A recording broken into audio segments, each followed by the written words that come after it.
half of a game, played the third and fourth quarter of a game, basically.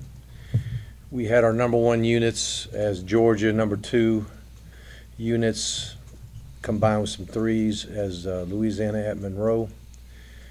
Unit, we gave a 24-0 lead to the two unit. And if I'm not mistaken, y'all know the final score? 31-24. Louisiana at Monroe team won it, what was it, you said 31-24.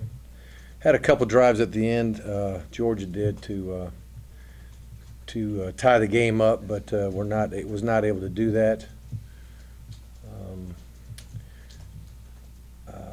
Let me think here. We also practiced our pregame warm-up, the countdown from the 65-minute mark all the way to going through all the pregame warm-up, pregame warm-up, going back in the locker room like we would normally do, and then hitting the field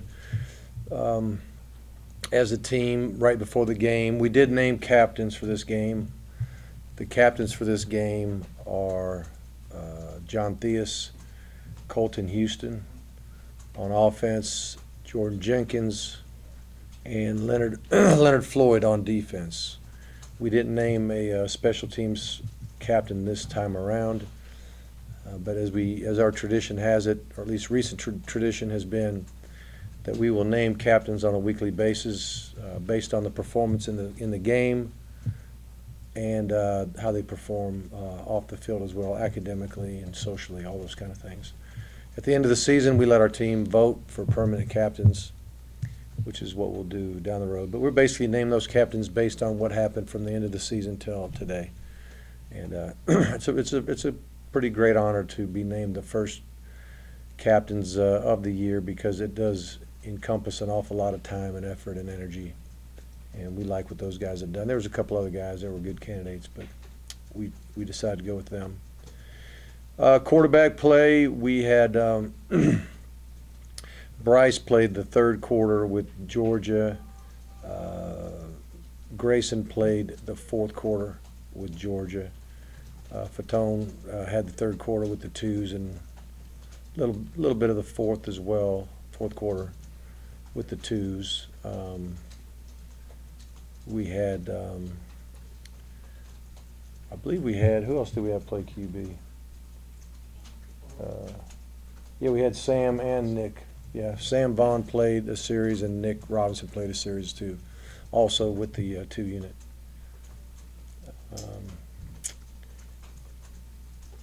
I thought just a couple observations in the kicking game. I thought Colin was really sharp today.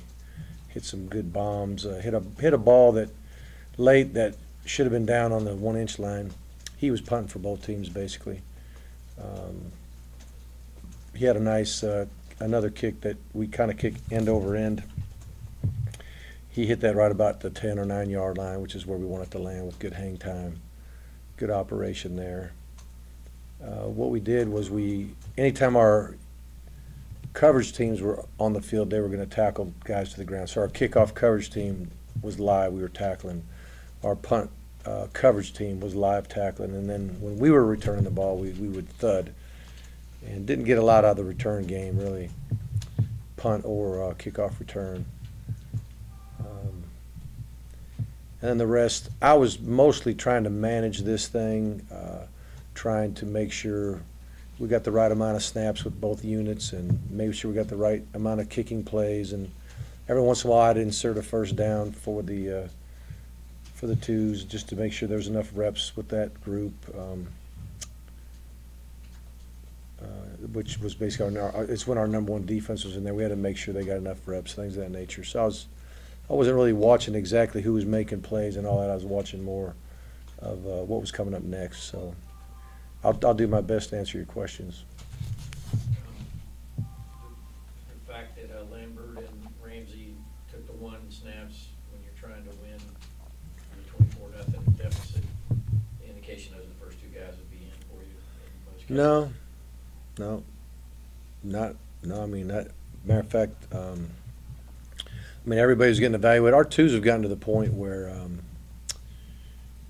they functioned pretty good. And even the twos versus the one defense, they had success. Fatone moved them. You know, they did legitimately score a touchdown, had a long touchdown drive with Fatone leading it, and so there's a lot of good evaluation on Fatone as well. You mentioned Leonard Floyd being the captain. With the offseason he's had with the shoulder surgery, moving around positions, what does that really say about him? With Leonard, we see him as a guy that the team really respects. They know how good of a player he is. They know how good of a guy he is. He doesn't normally say much, but when he does, everybody pays attention. And, you know, a big part of leadership is just having that that charisma about you that guys do look up to you and follow you. Or I don't know if it's so much look up to him, but they respect him. And I think if he said, "Let's go, boys," they'd all be rallying right behind him. Ask you something about him real quick. Leonard's a guy that, you know, obviously we all have seen him play and know the respect he has on the team. But we wanted to talk to him the entire preseason. There's a lot to ask him about between the shoulder and the future. Yeah, we'll get with him. Is he just not want to talk, or y'all don't? No, want him to well, talk? part of it has been, you know, guys that are injured or coming off injuries. It's been our policy not to have them out there. So that's been the majority of the reason why. You mentioned, But we'll get them going here pretty soon. you mentioned Colin Barber. What about kickoffs? What's going on there? Is there a competition? Or? Well, Colin, right now he's the backup kickoff man, but he's kicked off well when he's had opportunities. I wouldn't ask about him per se, But that was true. Well, we have let Colin take some shots as a kickoff. Rodrigo was doing it earlier on, but we wanted to see what Colin could do. And it's main. I mean, I'll just tell you the main reason it was because if we start looking at our 70-man roster, and if Colin can be the backup holder and the backup kickoff guy, and then we could find somebody else who could be a backup punter. Maybe we don't have to bring another specialist. We can bring another guy that can play some scrimmage down. So we're experimenting on that, and we've been experimenting with some guys trying to see who can long snap and maybe play another position as well. We're at least experimenting with that to try to not have too many specialists and allow more offensive or defensive players to be there. So Marshall's still the guy as kickoffs. Mm-hmm. Any came out of this one pretty injury free as far as major stuff goes? We came out very good. There was I don't think we stopped play for anybody for any kind of, even a couple guys you could tell got stung, and a body part, a wrist or an ankle or shin or who knows. There's collisions and it hurts when there's collisions, but there was no injuries. Going back to kickers, you've got Colin and Marshall that are here for 4 years, and you have Colin had a rougher season, and Marshall had a pretty stellar last season. Where do you kind of see discrepancies there? Where do you see Well, they both had very good camps right now, and I think they'll have really good senior seasons. We've got to be looking towards the future too. I mean, who's going to replace them? And we haven't got anybody committed in those areas right now. And it could come from a walk-on spot. It could come from a scholarship situation. I'm more concerned about next year's kickers than I am this year. This year, I feel real comfortable with these guys. Do you see them kind of stepping in and helping out for the future in there? Well, I don't know what you mean by helping out in the future. I mean, this Talking is to it. the younger guys. Well, I don't know if the guys are even here who will be the guys next year. I mean, we may end up signing a punter and signing a kicker, possibly, who aren't even here yet. Or there may be a walk-on who shows up and wins the job or something like that. So now there's guys here that could be, obviously, and they're helping them. I think just observing how they go about their business helps them a lot. So a guy like Rodrigo certainly is benefiting from seeing those guys work. Did you see a new attitude with Colin? From the spring and Colin didn't really make it public, but he had some, or he may have, I don't know, but he had some lower back stuff going on last year that was bothering him, and I think that was legitimate. And he feels very healthy. He's in good spirits. He's kicking the ball really well. He's punting the ball really well, and he kicked off extremely well. Coach, are there any position battles that are a little clearer now after all these scrimmages? I mean, I would have to sit with the staff, and we usually watch the film tonight, and then usually the next day that we meet, we talk about personnel across the board and how everybody's doing in the race. Like, for example, last scrimmage was on a Saturday, and then we came back Monday morning and we talked about every single guy across the board and how they're doing and where they fit and who would be in the 70 and who would be in the 80. When I say 70, I'm talking about traveling SEC. And when I say 80, I'm talking about a home game against SEC people, in case the readers or the fans want to know what I'm talking about. But we'll have a better idea here in the next, by tomorrow morning, we'll have a lot better feel. How long is that meeting, Mark, when y'all do that sort of? The first time I met with the defense separate, then the offense separate, and then I brought everybody together and we talked about how it related to special teams. After the second scrimmage, we had everybody in there, so everybody can hear what everybody thought about all of our players. And part of that reason is you may have a high school coach call you from your area and he recruited offensive player, but you happen to be a defensive coach, and you're like, how's so-and-so doing? And like, I really don't know how he's doing. So we decided to all sit in there together and hear it out. That also allowed all the special teams coaches to hear everything as it was going on, so we didn't have to do it twice. So, but the meeting took at least 45 minutes to an hour. Your quarterbacks, how did they play today? I mean, obviously they're spotted at 24 deficit. They got back in there. Well, there was a pick Highlights? six. There was a pick six for Georgia that was one of the touchdowns. Okay. So does that leave 10 points? No, it was 24, 17 points. 17. Yeah. So there was a long run by Sonny Michel. That was one of them. So that's 2 touchdowns. About how long? It was probably over 50 yards. It was over 50 yards. So that's 2 of the TDs. And I'm not even sure. There might have been a touchdown pass. But Mark, I don't remember. in a typical SEC game, how would you envision tailback carries going if you had a healthy complement of backs?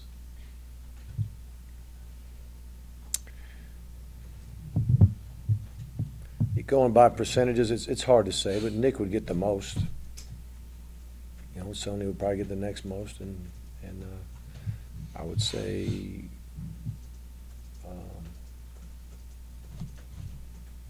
probably Keith and Brendan both, I think, have played very well. I think they both probably earned the right to be the third guy. I'm not exactly sure how we would do that, but Keith, as of right now, would probably be the third guy, and Brendan the fourth. But really, both those guys have proved to be game ready to me. I look at it that way with those guys. We've talked so much about the quarterbacks, but the perceived strength of the team are the running backs. How's Nick been? He's done well. We've not even talked about him. He's done well. He's been very solid. There wasn't a whole lot of space for him today. He earned everything he got today. The offensive line play. Offensive line, the number 1 unit, I think has really had a really nice camp. And I think our twos, if you remember, I was saying of all the units, the 2 line was the one that scared me the most, really. But they have probably improved the most since that statement. Because they really, quite frankly, had farther to go than most units, in my opinion. But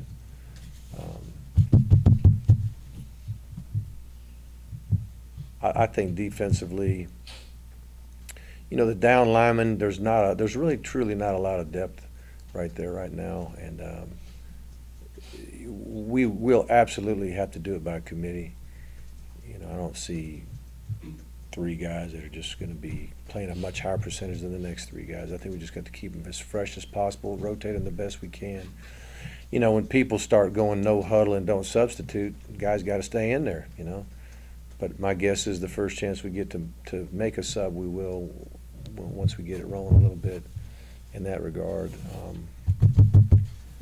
I think our outside linebackers right this minute are better pass rushers than the run stoppers. I think they're improving, in that area, but we gotta get better there. Coach, to change subjects a little bit, the Athletic Association, whoever makes the decisions, decreased student tickets by 2,000 this year.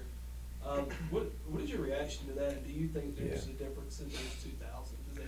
Well, I don't know everything that's going on and exactly why decisions are being made, but a lot of times it just has to do with, if there's some empty seats up there, we don't like to see that. And so that may have been, I don't know. They might have looked up there and said, there's space. They're not using them all, so let's give Sounds them, like that's what. let's give them to somebody who wants to be there. But the ones that do go there, we're very, very thankful for, and when they come early, it means so much to our team, so, you know, hopefully there'll be no empty space in the student section and they can demand more next year. How good do you think your offense is gonna be this year, regardless of whether? You know, it's hard to say how good our offense will be. When you have a veteran line and you have linemen playing well, if space is created for backs, all backs tend to run well with space, you know. All QBs tend to play better when they've got a nice pocket. And so I think we'll see some good pockets. I think we'll see some good space in the running game. So whoever's the quarterback's going to benefit from that, I think, most of the time. I think our runners will have opportunities to get into the secondary and do their thing. So, but, you know, I mean, one of the problems we had is we had a turnover on offense in the third quarter. And when the defense, I think, got a turnover and the offense had the ball inside the 30 to start the drive, I think, and started moving it, you know, looked like methodically down the field, but then there was a turnover. It's a fumble. Got no points out of it. If we got 7 there, then maybe we'd have played overtime and maybe won the game. But and my goal was, there was really 2 drives where the offense could have gone down and scored a touchdown to tie it. And my thinking was, if we get a tie at the end of this thing, we're gonna practice overtime. It'd have been a good time to do that. We haven't practiced that yet. That's on the docket yet to do. And usually by the third scrimmage, we have practiced an overtime situation, but we kind of went more scrimmage than situations this year. So we still got to find some time to do overtime. Last question. Coaching evaluation process of the quarterbacks, what's the next step now? What's the next thing you and Coach Schottner are going to do when y'all go break this down and ultimately decide who's going to be the starting quarterback? Well, I think we'll watch what happened today, and then I think we'll have to look at the total body of work from the beginning of camp, and probably put a little more weight on what's happened as of late, and try to decide if it's time to nail it down or just let's keep going. I think that's going to be the decision, not so much.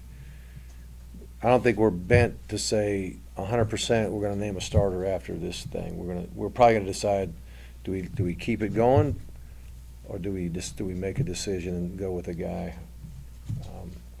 My gut is we'll probably keep going in some way, shape, or form. It may roll into the game. There may be more than one guy playing. If it was today, my feeling would be I'd probably play more than one guy.